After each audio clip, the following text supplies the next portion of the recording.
अपनी पहचान से क्यों अनजान। यह कहानी हमें सिखाती है कि हमारे भीतर ईश्वर की शक्ति है।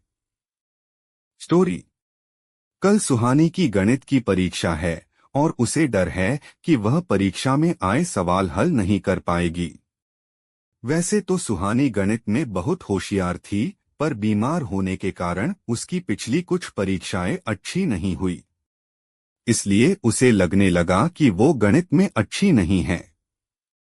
वह उदास और चिंतित होकर अपने कमरे में बैठी थी और मदद के लिए अपने दोस्त नचिकेता को याद कर रही थी। तभी उसके कमरे में खिड़की से एक फ्लाइंग टॉय कार आई। उस कार में नचिकेता बैठा हुआ था। नचिकेता ने अपना काला चश्मा निकालते हुए सुहानी से पूछा, क्या बात है सुहानी, इतनी परेशान क्यों हो? सुहानी ने अपनी परेशानी नचिकेता को बताई। चलो तुम्हारी चिंता दूर करने के लिए तुम्हें एक कहानी सुनाता हूँ, नचिकेता ने कहा। तो बच्चों, आओ हम भी इस रोचक कहानी का मजा लें।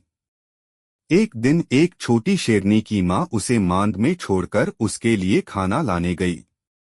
खाना ढूंढने में उसे जरा देर हो गई। छोटी शेरनी को अपनी माँ की चिंता हुई और वह उसे ढूंढने मांद के बाहर चली गई। अंधेरे में शेरनी की बच्ची रास्ता भटक गई और भेड़ों के बाड़े में जा पहुंची। वहां बहुत सारी भेड़ें रहती थीं। शेरनी अब भेड़ों के साथ ही रहने लगी। वह भेड़ों की तरह ही बर्ताव करने लगी। वो ना तो शेरनी की तरह दहाड़ती, ना तेज दौड़ती और ना ही ऊंची छलांग लगाती।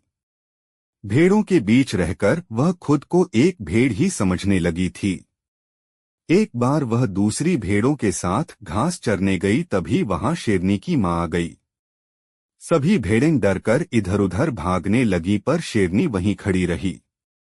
उसने अपनी मां को पहचान लिया और दौड़कर उसके गले लगी। शेरनी को याद आ गया कि वह कोई भेड़ नहीं, एक शेरनी है।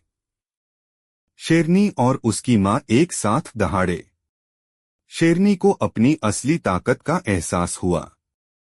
नचिकेता की कहानी सुनकर सुहानी का मनोबल बढ़ गया। उसने एक नई ऊर्जा का अनुभव किया और खुद को परीक्षा के लिए तैयार करने के लिए फिर से प्रेरित किया।